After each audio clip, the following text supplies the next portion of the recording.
que a história, no fim das contas, é aquilo que nós definimos o que ela vai ser.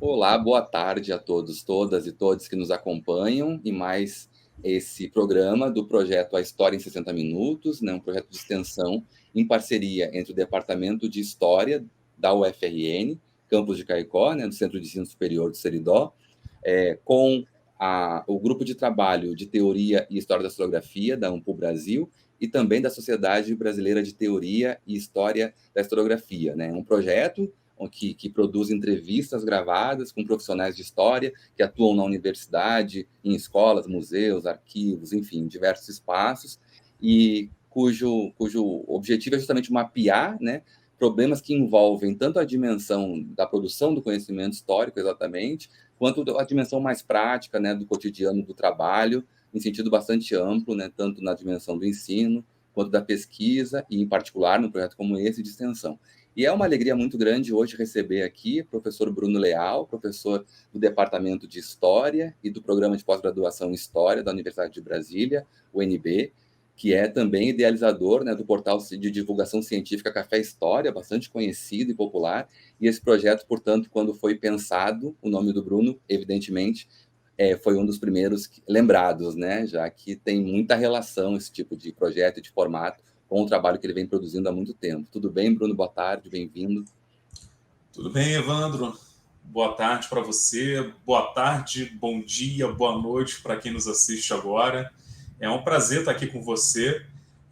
Não sei se você sabe, mas há alguns anos eu quase fiz concurso para o campus aí de vocês, mas foi uma época que estava acontecendo muita coisa na minha vida e tinham outros concursos também rolando ao mesmo tempo, e aí acabei fazendo só um, que foi aqui para a UNB, foi para onde eu passei e vim até então, né? Mas tive uma chance de ser colega aí de departamento.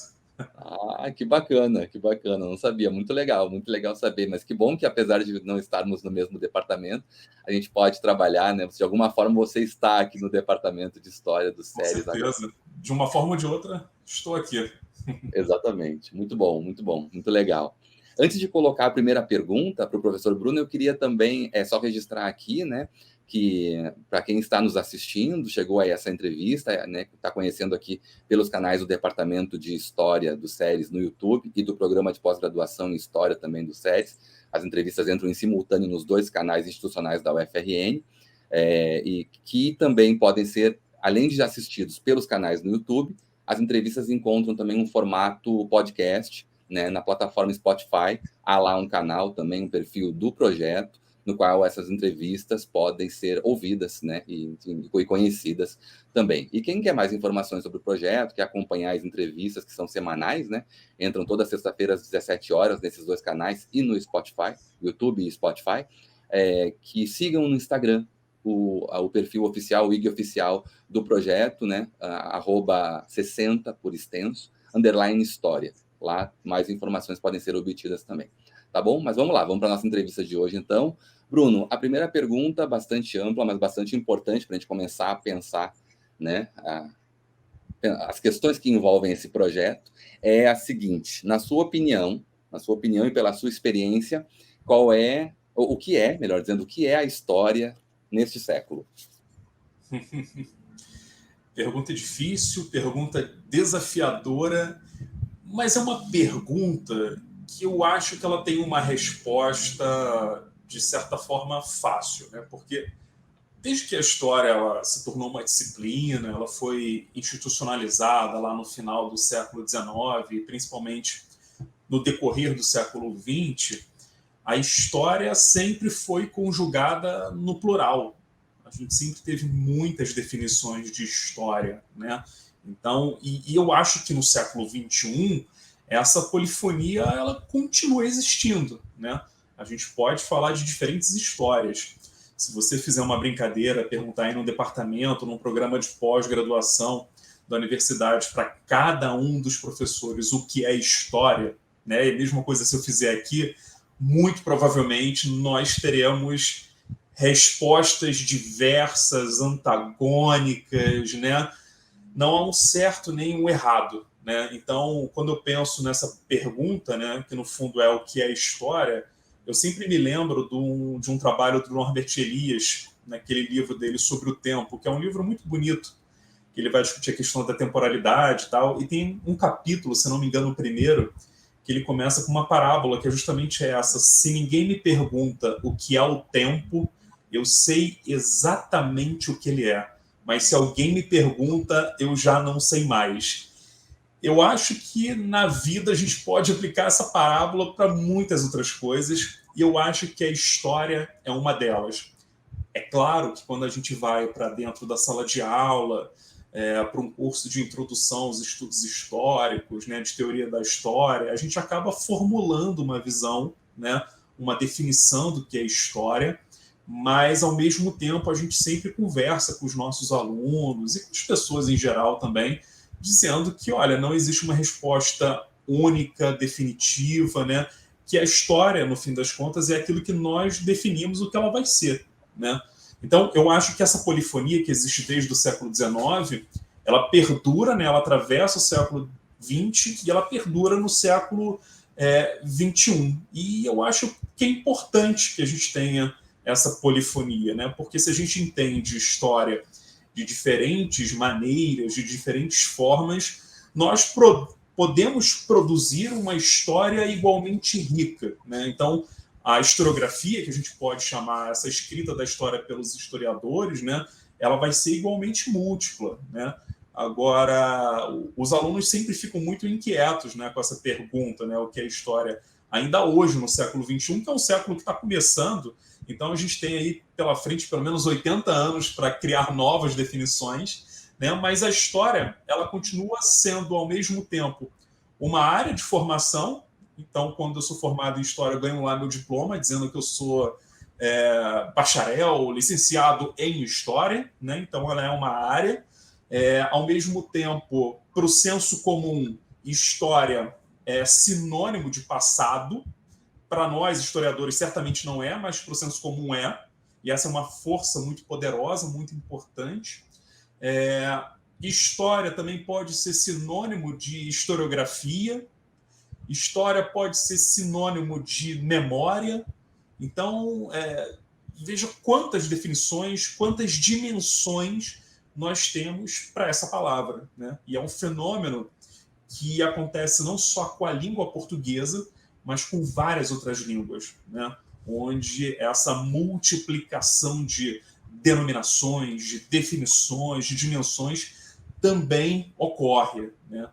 Agora, eu acho que o que há de semelhante ao longo desses 3 séculos, né, do século XIX, XX, XXI, é que a história, não importa qual a definição que a gente vá trabalhar, a história ela continua dinâmica, ela continua viva, ela continua orgânica, ela tem uma energia vital que é realmente impressionante, né? A gente falava muito de história no final do século XIX, da importância dela para a sociedade, e a gente continua falando de história no século XXI, né? Então, apesar de todos os movimentos, de todas as forças, né, que atacam as ciências humanas, que atacam a universidade, os historiadores, a escrita da história, apesar de tudo isso, o nosso campo do conhecimento, né, esse saber histórico, ele continua ainda seduzindo a todos e todas, né? Então, acho que isso talvez seja o mais importante, né?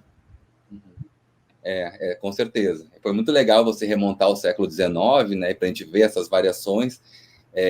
E nesse sentido eu também penso, né, no processo de disciplina, constituição de cursos universitários de história, formação assim, né, de oficiais da área, e como isso se modificou, se alterou ao longo do tempo, mas o interesse pela história é permanente, né? Existe, assim, como você colocou, esse interesse pelos jogos com o tempo, como também você pontuou muito bem, o sinônimo da associação da história com o passado. Nós historiadores sabemos, né? Nós trabalhamos com o tempo, na metáfora do Norbert Elias, que ele recuperou também, e você traz aqui também aparece, né?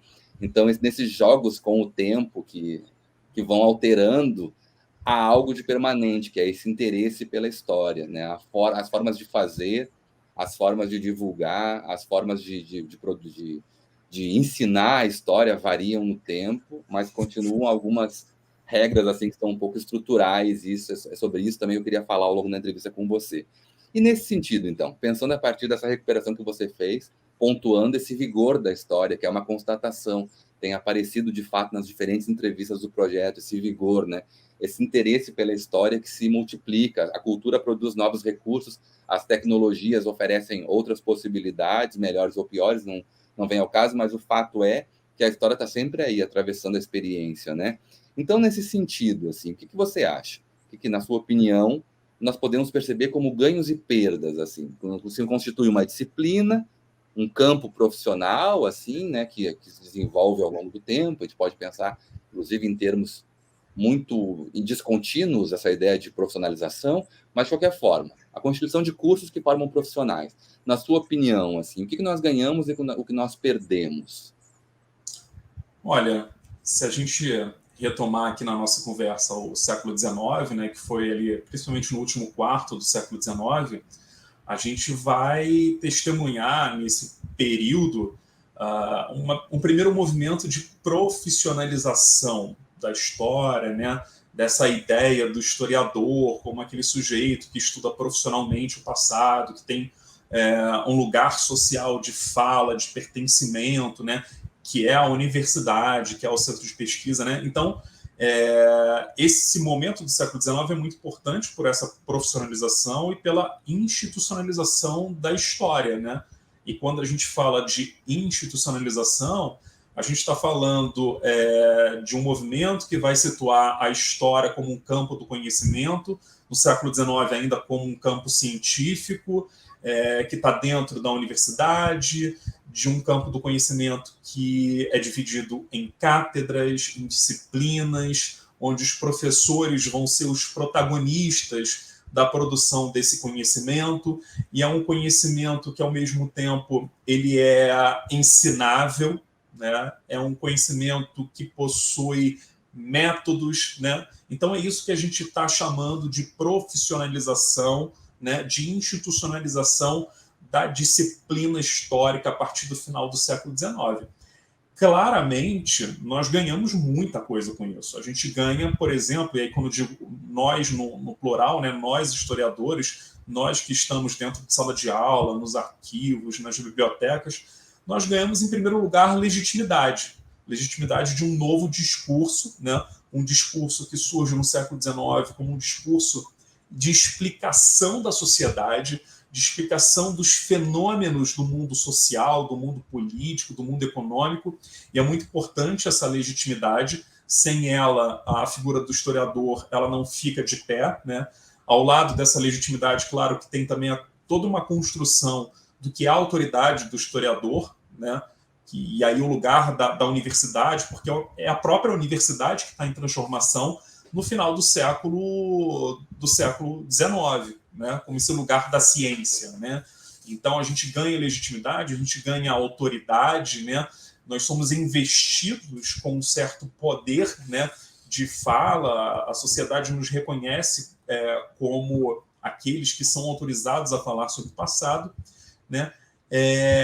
Então eu acho que esses são os ganhos, né, muito naturais, e claro, junto disso tudo vem financiamento do Estado, a universidade como lugar de pensamento crítico, de autonomia para o historiador. Tudo isso é muito importante para a gente produzir esse conhecimento, essa inteligibilidade sobre o passado. Agora, se a gente tem ganhos, né, que são evidentes, eu acho que no decorrer desse processo a gente também tem algumas perdas significativas. Eu acho que o distanciamento, é claro que isso não acontece em bloco, né?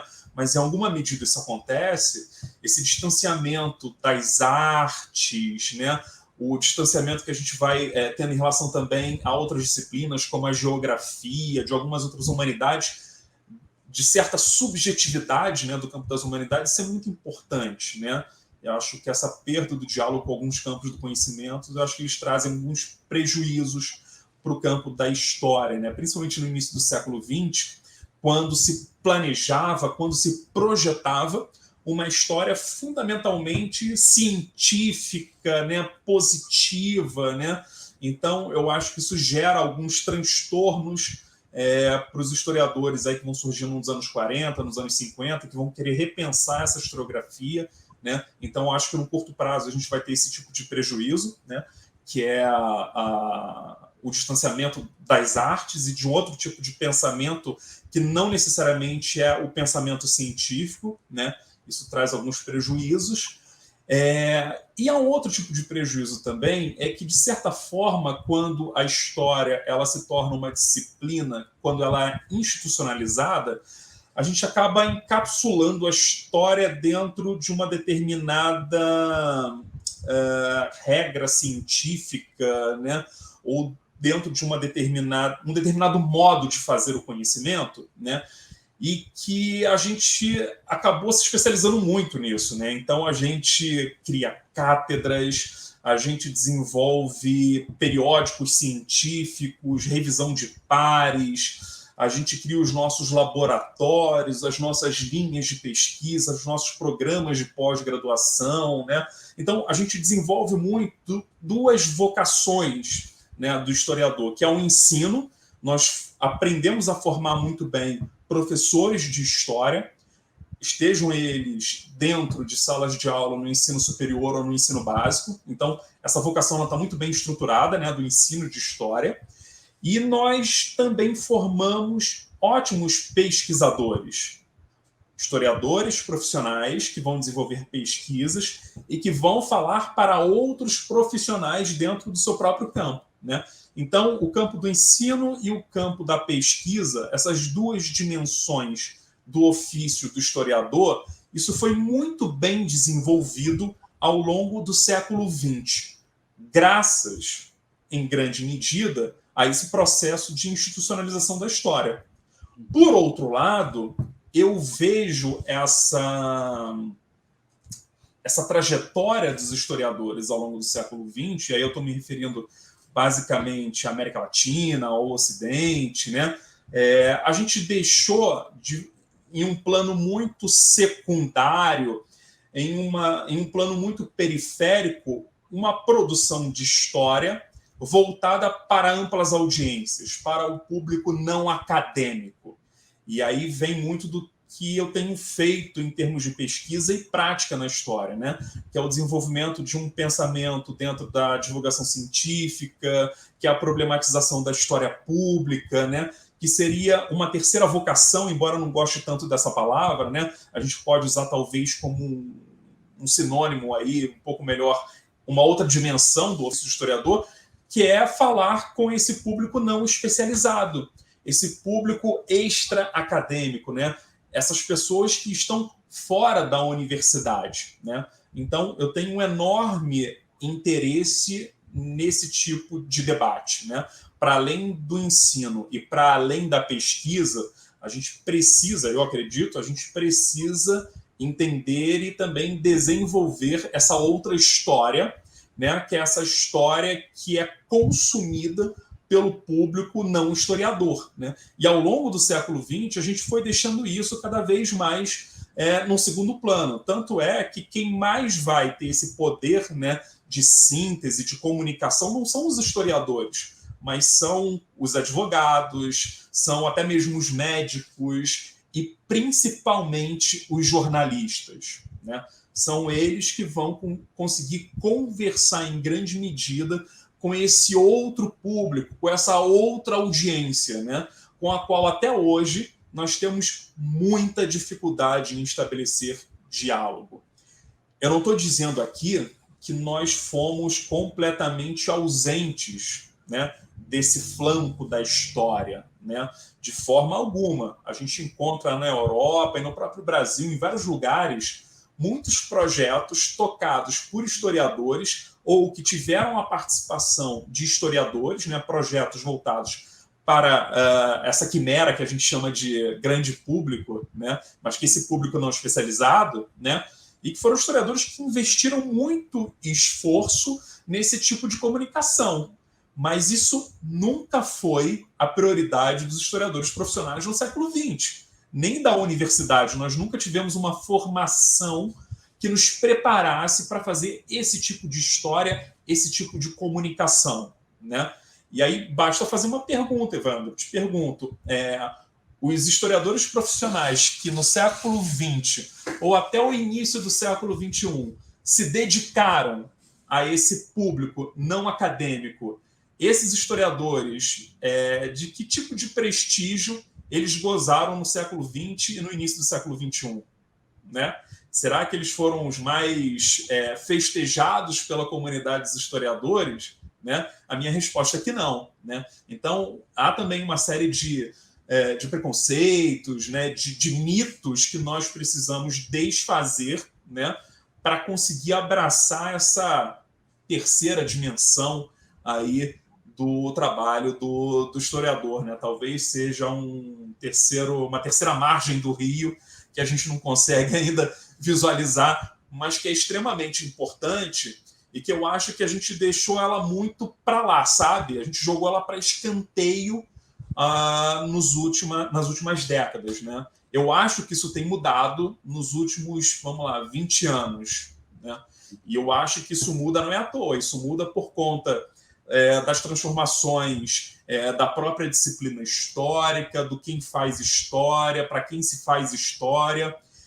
Isso muda em função também das novas tecnologias da comunicação e da informação. Então, eu acho que nós estamos cada vez mais nos confrontando com essa necessidade, com a necessidade de abrir um diálogo muito equilibrado, muito responsável, muito ético e muito urgente com os não historiadores, né? Então, eu acho que se tem uma coisa que a gente pode chamar de perdas, né, a partir dessa institucionalização, é esse afastamento em relação a essa audiência. Uhum. É muito importante, tem dois aspectos na sua resposta, assim, fundamentais, assim, para a gente pensar, inclusive esse projeto aqui também, né, que é justamente isso que você disse, olha, ou, assim, uma questão do século XIX, quanto mais se constituía a identidade do historiador, e esse é o ponto positivo, uma identidade discursiva, do que está tratando, né, de um certo respeito que advém dessa especialidade, né, que nós desenvolvemos nas nossas práticas de método, etc. Mas essa mesma identidade alimentada e essas práticas reconhecidas pelos pares e que dão esse prestígio e essa segurança e essa confiança, não só entre nós, mas pública, acabou comprometendo essa outra dimensão de um diálogo com um público mais amplo, né? Então, esse é o primeiro ponto da sua resposta que eu acho fundamental que a gente leve, assim, que a gente ressalte, né? E também, além disso, um outro aspecto é que, curiosamente, no século XIX, eu estou lembrando agora aqui de pesquisas do professor Sérgio Campos Matos, que é da Universidade de Lisboa, que ele escreveu sobre isso, ele analisou justamente a divulgação científica, a difusão do conhecimento no século XIX português, como algo que era próprio. O historiador era essa figura mais pública, né? E que ele inclusive analisa assim que com o passar das décadas, para o caminhar do final do século XIX, isso aparece assim. Os historiadores mais renomados, que são renomados porque são conhecidos pela grande audiência, são publicamente conhecidos, escrevem em jornais, em semanários, enfim, circulavam pelo debate público, eles vão se afastando desse debate, né? A divulgação, digamos assim, a divulgação científica para o século XIX vai sendo abandonada para um foco na pesquisa e no ensino, né? E se a gente pensar que a história nasce atrelada aos novos projetos do século XIX, né? Assim, os projetos, todo o projeto da reestruturação do Estado pela burguesia, etc, etc, etc, em tese seria fundamental a manutenção desse vínculo com o grande público ou com o público, né? Mas não é o que acontece, né? É como você falou, ao longo do século XX, como você disse, não foi uma prioridade, né? E só agora, nos últimos 20 anos, mais ou menos, como você disse, se converte em algo importante. É importante contar essa história também, né?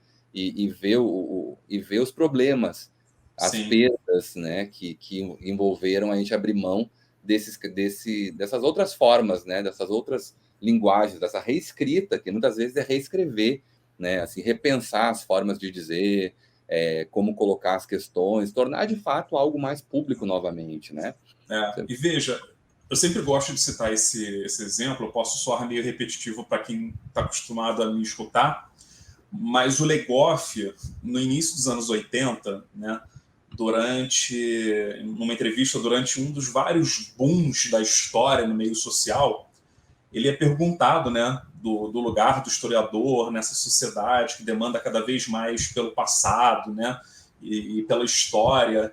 E aí, lá no início dos anos 80, o Legoff, genial como era, ele diz o seguinte: olha, realmente há uma grande demanda social por história. As pessoas têm interesse pelo passado, pela história, pela narrativa histórica. Mas não necessariamente a sociedade tem demanda por historiadores. Isso nos ajuda a pensar o nosso lugar dentro dessa sociedade, que é uma sociedade que tem muito interesse pelo passado, que tem muito interesse por narrativas históricas, né? Mas que não necessariamente isso vai se dar através da via do historiador, né? Mas me parece muito fundamental que o historiador atenda a essa demanda. E quando eu digo atender essa demanda, não é atender acriticamente, atender cegamente essa demanda de modo a abandonar, sabe, todos os seus cuidados, todas as suas pesquisas, né? Aquilo que para nós é imprescindível, sabe? Mas atender no sentido de ter uma escuta ativa, de compreender como legítima essa demanda social pelo passado. Então, por exemplo, se a gente está vivendo uma época de efemérides, né? Então a gente está falando hoje, em 2022, muito do bicentenário da independência. Me parece mais do que natural que o historiador ocupe esse espaço, né, no meio público, na arena pública, né? Não que ele vá dar respostas definitivas, né? Mas que o estudo do passado é a sua matéria-prima. Então, isso me parece muito justo, né? Que o historiador faça intervenções na arena pública, né? Que ele escute o que as pessoas têm a perguntar e ofereça algum tipo de resposta, né? Que ele ofereça novas perguntas, né? Então, eu acho que isso é fundamental, né? Porque se a gente não fizer isso, certamente outros o farão, né? E a gente tem muito a aprender também com outras pessoas que estão oferecendo respostas sobre o passado, né? Então, a gente está falando aqui de memorialistas, a gente está falando de jornalistas, a gente está falando de movimentos sociais, né? Então, assim, nós não somos os únicos a produzir sobre o passado, mas podemos aprender, né, com esses outros atores e produtores, né, de narrativas históricas, né? Exatamente. Que a gente possa agregar, né, a crítica, a nossa forma de crítica a essas outras manifestações e principalmente ao interesse, né? Isso você falou de uma escuta, né, em relação ao interesse pela história, que sempre houve, é evidente na cultura, nas artes. Você também mencionou na resposta anterior, né, um diálogo maior com as artes, com essa dimensão das subjetividades e assim por diante. Isso me parece muito importante. Mas pensando nesse trabalho colaborativo, então, pensando o nosso lugar ao lado, inclusive, de outros profissionais, né, para falar em termos contemporâneos, assim. Como é que você percebe essa o recente reconhecimento por parte do Estado da profissão, né, assim, a consolidação profissional do historiador dentro da lei no Estado brasileiro? Como é que você observa, inclusive dialogando com tudo isso que a gente vem falando sobre divulgação científica, sobre atuação pública de historiadores? Como é que você vê isso? Bom, em primeiro lugar, acho que a nossa geração, né, ela é muito privilegiada por ter vivido, né, essa profissionalização, essa regulamentação, né, da profissão de historiador. Agora, é um ponto de chegada, de uma super maratona, né, de quilômetros e quilômetros e de muito esforço, de várias gerações de historiadores que pensavam a própria regulamentação de uma outra maneira, com outros fins, mas que chegamos, acredito eu, a um bom tom, a uma boa forma de regulamentação da profissão de historiador. Essa luta começou há muito tempo, né? A ANPO, ela foi fundamental na obtenção dessa vitória, né? Desde os anos 60, esse debate está em pauta, né, na agenda dos historiadores brasileiros, várias outras profissões foram regulamentadas nessas últimas décadas, e o projeto de regulamentação da profissão de historiador sempre ficou ali na gaveta, né? Ela sempre esteve muito próxima de ser votada, acontecer alguma coisa que era prioridade, a gente pode discutir em que medida também esses adiamentos eles não tinham uma agenda política, né? Não se esperava algum tipo de troca por parte do poder, né? E que os historiadores não cederam. E agora, assim, ironicamente, dentro de um governo autoritário, de um governo que nega a história, nós conseguimos a regulamentação da profissão de historiador. Mas o melhor é que isso não tem a ver com esse governo autoritário, né? Nós conseguimos, a despeito desse governo autoritário, que tentou barrar essa regulamentação, mas que, por conta de outras vozes autorizadas dentro do poder, num diálogo permanente, construtivo com os historiadores, com a comunidade historiográfica, nós conseguimos colocar essa pauta em votação, né, e conseguimos aprovar a regulamentação. Então, isso foi uma vitória muito importante. E eu acho que o fato dela ter acontecido dentro de um governo autoritário, né, cheio de arroubos autoritários, eu acho que isso dá um brilho maior para a nossa vitória. Eu acho muito significativo, acho muito substantivo que tenha acontecido durante esse governo, durante o governo Bolsonaro. Então, acho que é uma vitória importante. No início, havia muita desconfiança se essa regulamentação ela significava a exclusão, né? E eu acho que em alguns pontos o projeto ele deixava muito a desejar, né? Ele excluía muita gente desse projeto, mas, como eu disse no início da minha fala, acho que conseguimos chegar a um bom termo, né? Não acho que seja um projeto de regulamentação excludente. Acho que isso valoriza socialmente a nossa atividade profissional, né? Então, fiquei muito contente, né, há 2 anos, quando soube dessa notícia. Acompanhei, estava aqui em Brasília, né, acompanhei de perto esses debates. Lembro que eu escrevi uma notícia para o Café História e foi uma das notícias, uma das publicações mais acessadas na história de 15 anos do Café História, né? A gente costuma ter no Café História, quando eu publico alguma coisa, assim, em torno de 20 a 50 acessos simultâneos, né? Então, sempre que eu estou vendo as minhas estatísticas, tem lá, simultaneamente, né, minuto a minuto, mais ou menos de 20 a 50 pessoas. E eu lembro que quando eu publiquei essa notícia, ao longo do dia, eu tive uma média de 520 acessos simultâneos. Eu lembro que o servidor chegou a cair com a quantidade de acessos, sabe? Mas é um daqueles bons problemas para editores de divulgação científica. Então, isso demonstra, né, a expectativa e o interesse que a comunidade tinha nesse processo, né? Então, eu acho que isso tem tudo. Claro, isso não é uma segurança, né? Isso não é um fato, mas eu acho que a regulamentação ela tem tudo para evitar a precarização do trabalho do historiador, sobretudo no momento de recrudescimento do neoliberalismo. Eu acho que a proteção jurídica para a gente, sabe? Eu acho que isso nos ajuda a estar não só presente na arena pública, mas estar presente na arena pública de uma maneira muito qualitativa, não só como consultores, como assessores, mas efetivamente como historiadores profissionais, né? Então, isso é muito importante para o reconhecimento social da história. Não é a única variável, não é o único fator que entra na construção dessa autoridade, da legitimidade, mas acho que é um elemento muito importante do ponto de vista mesmo trabalhista, sabe?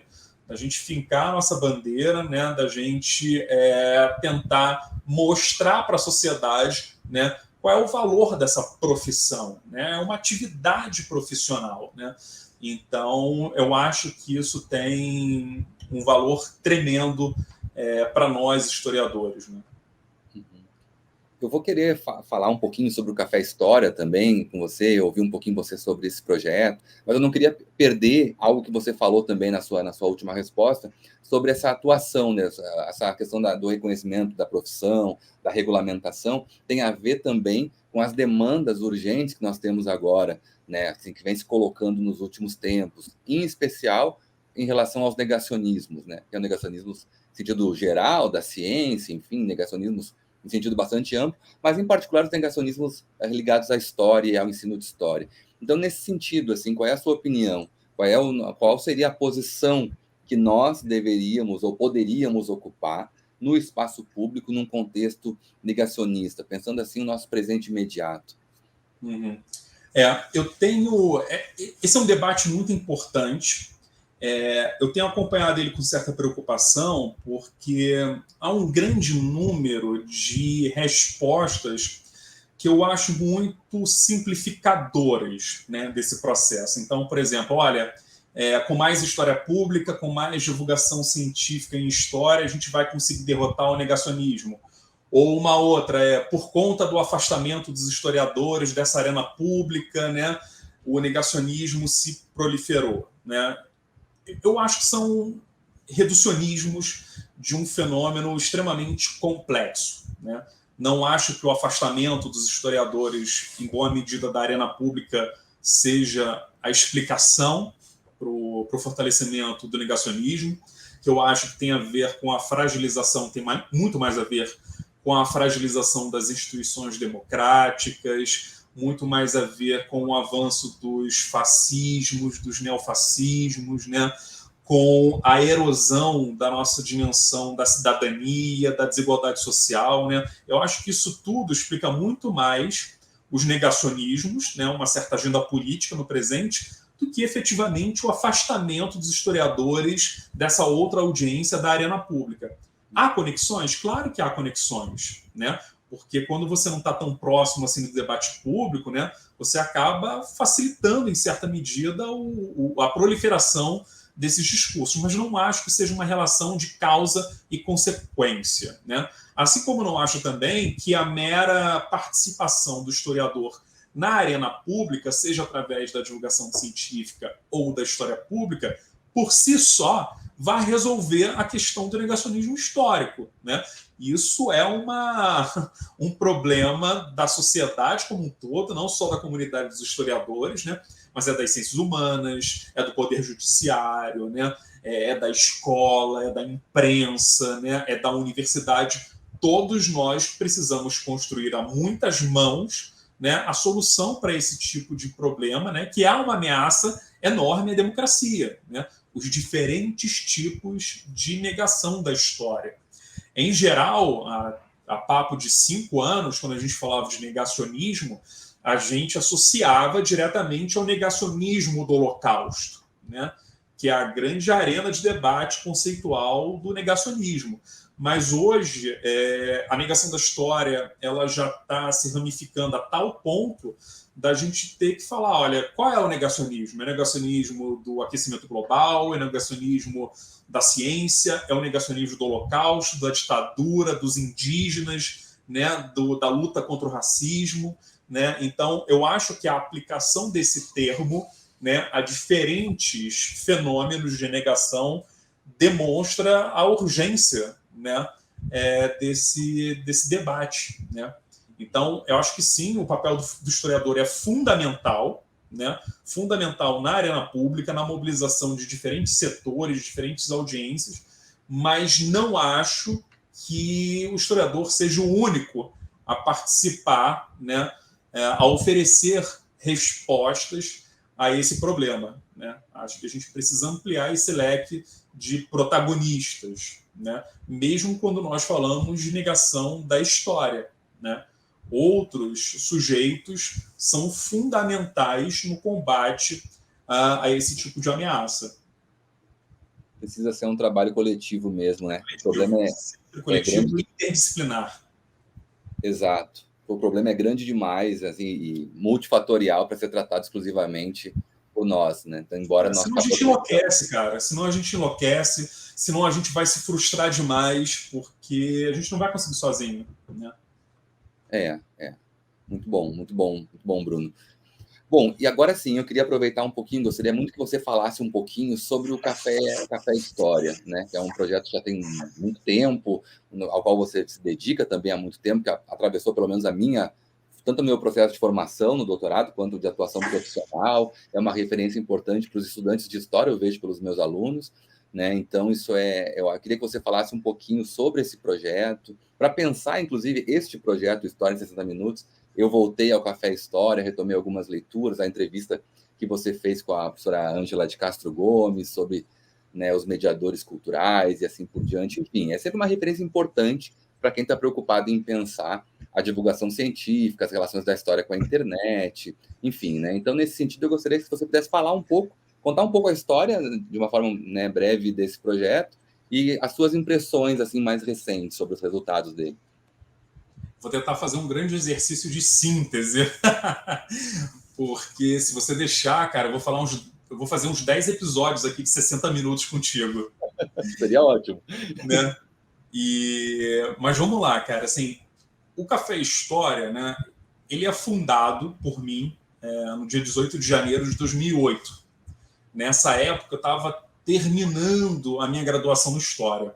Eu já tinha terminado a minha graduação em Comunicação Social, com habilitação em Jornalismo, e estava prestes a terminar a de História.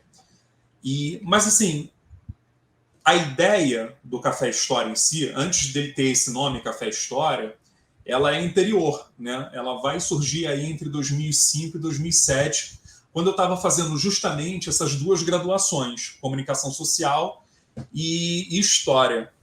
E eu queria produzir, eu queria desenvolver algum projeto que aproximasse essas minhas duas áreas de formação, né? Comunicação e História. E era uma época assim, muito importante para a comunicação, porque era um momento assim, que a gente estava discutindo a popularização da banda larga no Brasil, que a gente estava escolhendo o nosso modelo de TV digital. Era um momento que a internet estava chegando para valer nos dispositivos móveis, que as redes sociais e a chamada Web 2.0, que essa web colaborativa, estava ganhando muita força. Então, dentro da minha sala de aula, né, das minhas salas de aula na comunicação social, esses debates estavam muito presentes no dia a dia, né? Então, todas as aulas eram aulas extremamente estimulantes, porque a gente estava vivendo grandes transformações nos paradigmas da comunicação. Parecia que tudo estava acontecendo agora, era um grande turbilhão, né? Então, como um estudante de comunicação social e futuro jornalista, fiquei muito envolvido e muito tocado com esse debate. E eu fazia comunicação na FRJ, no campus da Praia Vermelha, e beleza, pegava o meu ônibus, ali o 457, ali na Praia Vermelha, seguia para a UERJ, onde eu fazia História, no campus Maracanã, e quando eu entrava em sala de aula, nas salas de aula, né, de História, eu sentia que a internet também tinha tudo para revolucionar, para transformar o ofício de historiador, mas que boa parte dos meus colegas ainda entendiam a internet mais como um meio de comunicação ou de entretenimento, voltado para jogos, né? Então, isso me incomodou no bom sentido, né? De tentar desenvolver algo, algum projeto que levasse toda essa potência da internet, da web, para dentro da história, né? E aí, cara, eu comecei uma peregrinação na web, desenvolvi diversos projetos, diversos blogs que eu abandonei pelo meio do caminho, criei fóruns de debate, criei comunidades no Orkut dedicadas à história. Nada disso deu muito certo, por inúmeros fatores que no outro programa a gente pode discutir. E aí, em 2008, eu ainda estava procurando, né, como fazer isso, e nessa época eu trabalhava num setor chamado Teleeducação, da Fundação Roberto Marinho. Trabalhei na Fundação Roberto Marinho durante muitos anos. E aí a minha gerente de área nessa época, a Eliane Birman, sabia que eu estava fazendo algumas dessas experimentações e ela me chamou para ver um projeto de um amigo dela do MBA. Ela falou, olha, meu amigo desenvolveu esse site aqui como trabalho de conclusão de curso. E aí fui ver e era muito interessante o site. Ele se chamava Clube do Tênis, né? Esse era o nome, né? O esporte, né? E assim, sempre gostei muito de tênis e tal, mas nunca joguei, né? E tal, não conhecia muito do esporte. Mas me interessou muito mais a estrutura, né, o ambiente no qual aquele clube do tênis tinha sido desenvolvido do que exatamente o conteúdo.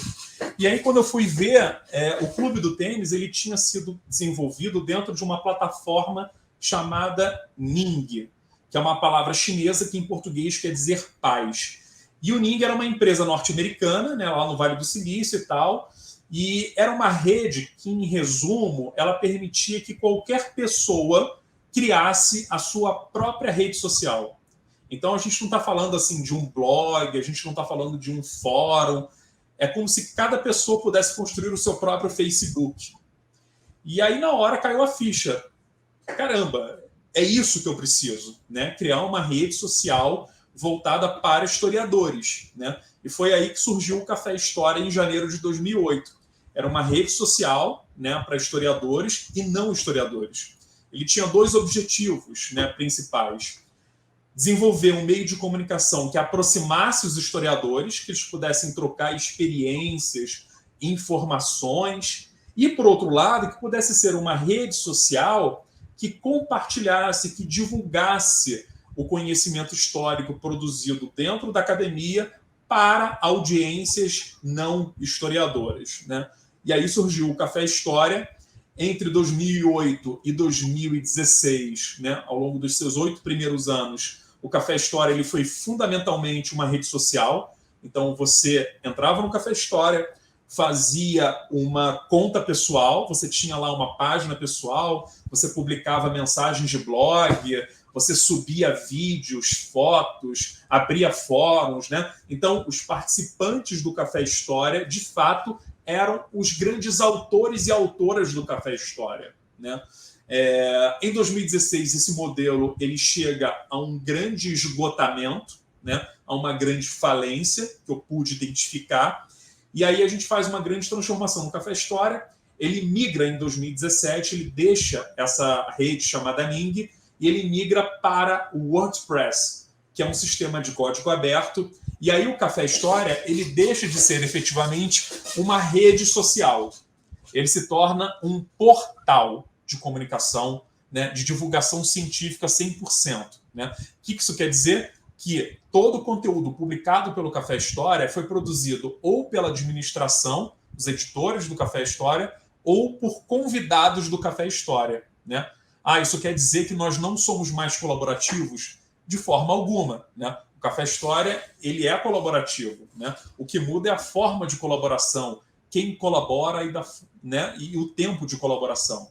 Então, o Café História ele tem essas mutações ao longo desses 15 anos, mas ele é um portal de divulgação científica em história, é um portal de história pública, né? E a gente completa 15 anos em 2023, né? Então, assim, eu sempre gosto de dizer que quando a gente começou a fazer o Café História, era tudo meio que mato, né? No campo da divulgação científica em história na internet. Né? Existiam pouquíssimos projetos nos quais a gente podia se espelhar. Né? Um grande projeto nessa época que me serviu de inspiração foi a saudosa revista de história da Biblioteca Nacional, que para mim foi o maior projeto impresso de divulgação científica em história, de história pública impressa no Brasil. Né?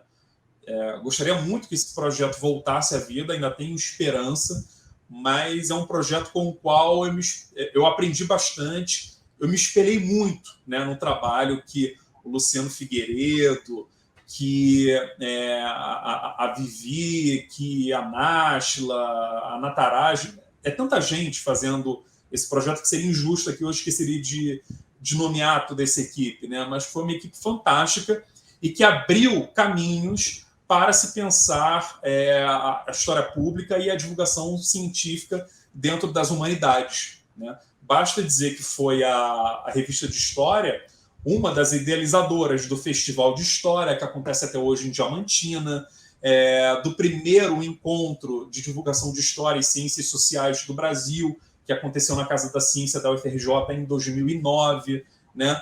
Então, é um projeto no qual eu me espelhei muito para construir o Café História, né? E está aí o Café História até hoje, né? Já são mais de 30 milhões de acessos ao longo de 15 anos, né?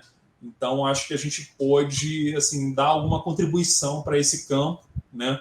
E sou muito grato a todos que contribuíram e continuam contribuindo com esse projeto. Como eu disse, assim, é um projeto na raiz colaborativo, né? Então, fico muito feliz em desenvolver o Café História, é algo que me dá um enorme prazer, sabe? Então, assim, para aquela pergunta, né, o que é história, para mim, o Café História é uma das respostas, né? E aí é uma resposta muito pessoal, né? Do que é história para mim, né? É aquela história que eu vivo no cotidiano e que eu vivo de uma forma muito passional, né? Sou muito apaixonado pelo que eu faço. Eu gosto de divulgar a história, gosto de construir a história com outras pessoas, né? Então, assim, nada hoje dentro do meu ofício me dá mais prazer, talvez só a pesquisa mesmo e o ensino, né? Nada me dá mais prazer do que divulgar a pesquisa de um colega, sabe? Eu faço isso com grande prazer. Muito legal, muito legal. E, vou fazer uma pergunta assim vinculada agora a partir disso que você falou. Muito, muito, muito boa mesmo essa revisão que você ofereceu agora para a gente aqui sobre o Café História, sobre a importância, porque conta um pouco a história também, né? A nossa história das nossas práticas e nossos relacionamentos com a internet. Você diria então que o Café História ele se transformou num espaço de divulgação científica primordialmente, por conta do contexto também, a própria história desse relacionamento com a internet e o contexto que nós tivemos, né, nos últimos anos? Se você acha que... Estou desdobrando aqui a sua resposta. Tem a ver com isso, um caminhar por aí? E associada a essa pergunta, você acha então que divulgação científica se faz necessariamente de forma colaborativa, né? Não se faz sozinho, né? Não, sempre colaborativo.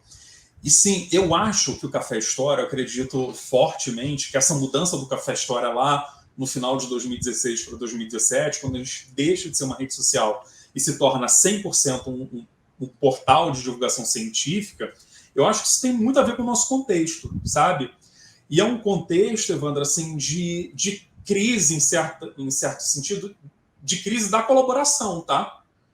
Acho que durante muito tempo a gente teve um bom paradigma da colaboração na internet, mas que houve uma falência e até uma certa romantização dessa colaboração. Vamos lá, nem toda colaboração é boa. Nem todo projeto construído com a ajuda do público vai produzir uma boa história.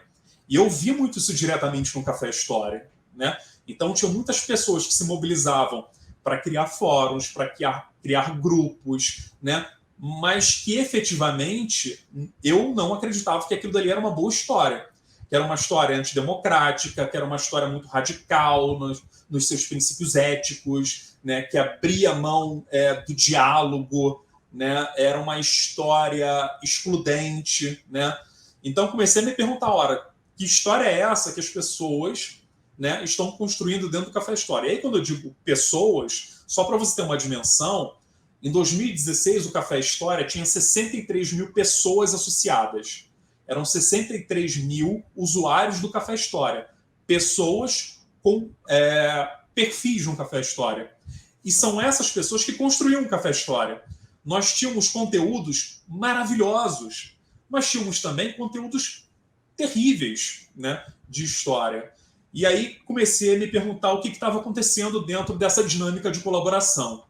Uma outra coisa em paralelo que eu comecei a perceber é que as pessoas estavam valorizando muito mais, dentro do Café História, os conteúdos que eram produzidos por historiadores profissionais. Aqueles que estavam na universidade ou dentro do ensino básico, né? As pessoas confiavam, as pessoas queriam cada vez mais que a administração do Café História publicasse entrevistas, artigos originais, bibliografias comentadas, que eram as nossas sessões. Eu falei, opa, está acontecendo aqui uma mudança. As pessoas estão deixando de confiar tanto no conteúdo que era publicado, produzido por desconhecidos do Café História, e confiando muito mais e demandando muito mais por esse tipo de conteúdo que nós fazemos, né? Que é aquele conteúdo, né, dos convidados pelo Café História, né? De conteúdos exclusivos, originais. E aí a gente fez essa mudança, né? A gente deixa de ser uma rede social e passa a produzir, a publicar textos exclusivamente de pesquisadores no Café História, né? Então, assim, foi uma percepção nossa do Café História, né? De nós editores, de mim, da Ana Paula, né? Então, assim, a gente não se arrepende dessa mudança, a gente acha que foi uma percepção correta, eu acho que o tempo mostrou isso para a gente, né? E que está mostrando agora, né? Assim, eu acho que o historiador está passando por uma crise da autoridade, né? É uma autoridade que está muito corroída pelos meios digitais, né? Eu acho que a coisa do alcance ela virou uma variável da autoridade, né? Do quem fala, né? E eu acho isso muito preocupante, né? Então, tem muita gente que olha para o seguinte, olha, se essa comunidade ela alcança 2 milhões de seguidores, é porque tudo que está nessa rede, nessa comunidade, é verdade, né? E eu acho que isso é um grande problema, né, na construção da autoridade, né?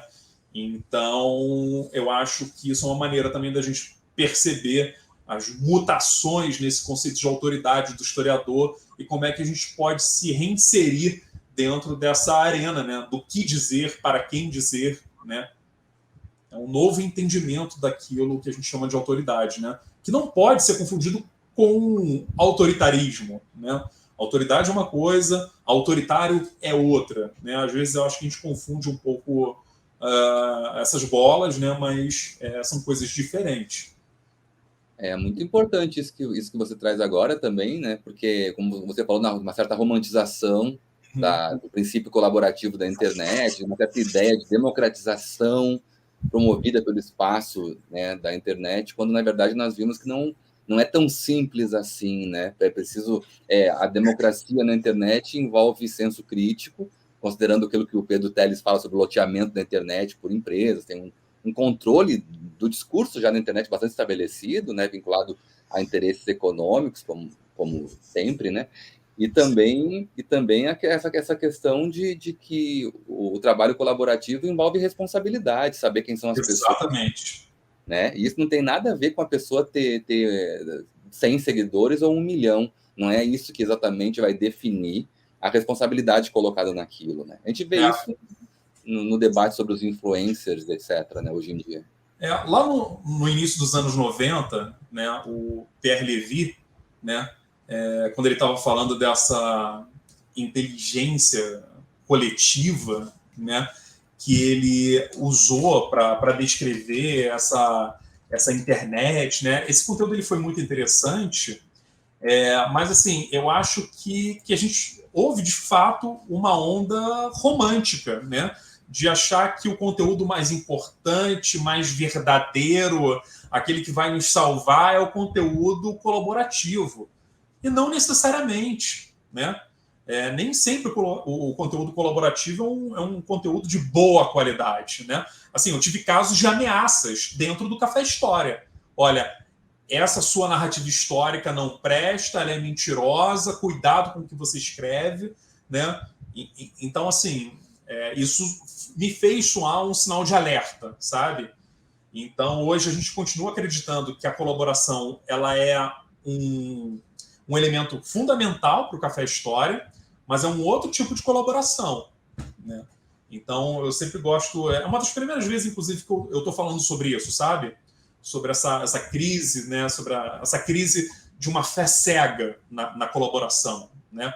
E você falou você citou o Pedro, né, falando desse loteamento das grandes empresas, né? É uma outra questão que a gente precisa enfrentar hoje para quem trabalha com internet, que é a força das big techs, né? Dos algoritmos, das grandes empresas de tecnologia, que foi um dos motivos também que me fez sair do Ning, que era uma grande empresa do Vale do Silício, né? Eu não tinha controle do meu código-fonte, eu não tinha controle da customização do meu site, eu não tinha controle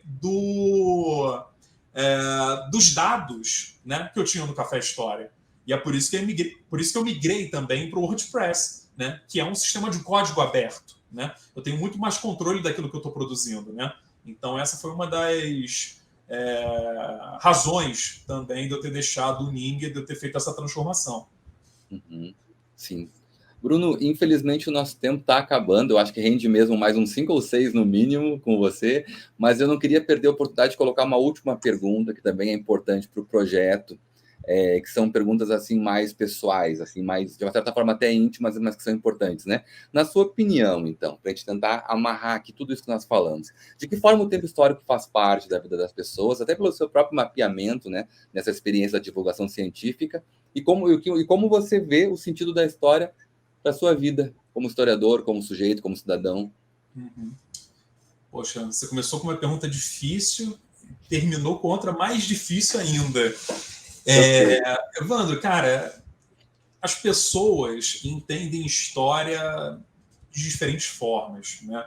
Então, assim, o tempo histórico, aquilo que nós entendemos como tempo histórico, ele também vai ter diversas conotações, interpretações, né? Eu acho que as pessoas, assim, olhando para um plano geral, as pessoas entendem o tempo histórico como um elemento estruturante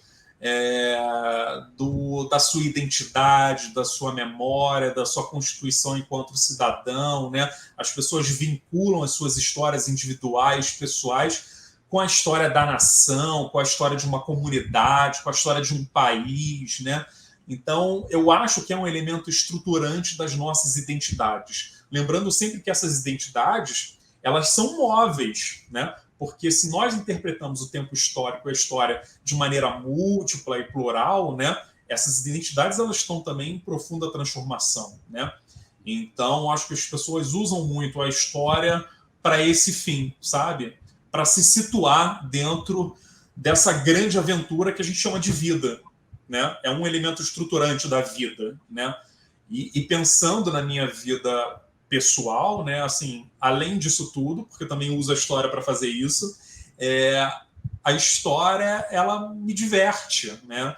Ela é uma grande diversão, embora eu até acabe estudando história que não tem nada de diversão, que é a história do Holocausto, a história do nazismo, né, dos fascismos, são histórias que preocupam, né? Mas quando eu falo que a história me diverte, é que o conhecimento, né, é prazeroso, né? Eu tenho diversão, eu tenho o gozo da história, né? Então, para mim, isso é muito importante. Se eu não tivesse prazer naquilo que eu faço, né? Se eu não tivesse prazer em entrar em sala de aula, se eu não tivesse prazer em entrar num arquivo, numa biblioteca, em submeter um artigo, em divulgar a pesquisa dos meus amigos, eu não estaria falando nada disso, sabe? Eu não estaria fazendo nada disso. Então, a história me diverte, a história me dá muito prazer. E claro, assim, a história paga minhas contas. Então, a conta de luz, a conta de água, meu condomínio, meu aluguel, os meus sonhos materiais, né? Quem paga tudo isso é a história, de certa forma, né? Então, tem essa conotação também que é muito pragmática, né? E ainda bem que eu posso viver daquilo que me dá prazer, né? Então, acho que a história, para mim, é isso, né? Aquilo que estrutura a minha vida e aquilo que dá sentido também para aquilo que eu faço, né? Muito bom, Bruno, muito bom. Eu acho que é isso mesmo. Fiz uma pergunta essa resposta muito boa mesmo. É isso, ela atravessa a vida da gente e envolve muito prazer também. A gente percebe te ouvindo o quanto você tem prazer mesmo com o seu trabalho. E muito obrigado, inclusive, por ele, pelo Café História, enfim, por tudo e por ter aceitado participar desse projeto aqui conosco na UFRN. Muito obrigado, foi ótima a entrevista, viu? Imagina, eu que agradeço, Evandro, pelo espaço. É sempre um prazer participar desses projetos colaborativos, né? Interinstitucionais, né? Então, te parabenizo também pela iniciativa, a todos aí do departamento, da pós, né? E a partir de agora, vou ser um telespectador aí do canal de vocês e do projeto também. Estou doido para ver os outros programas. E deixar um abraço aí para todos que estão nos ouvindo e nos vendo também nesse momento, né? Que vocês também continuem apaixonados por história. Bacana. Ótimo, Bruno. Obrigado. Bom, quem nos acompanhou, muito obrigado, né? Reforçando então, compartilhem, curtam, nos ajudem a divulgar esse projeto também, né? Pelo YouTube, pelo Spotify. E nós voltamos na semana que vem com mais uma entrevista. Lembrando que as entrevistas são disponibilizadas todas as sextas-feiras, às 17 horas, no canal do Departamento de História e também no canal do Programa de Pós-Graduação em História do SERES UFRN. Tá bom? Valeu e até a próxima. Valeu, tchau, tchau, gente.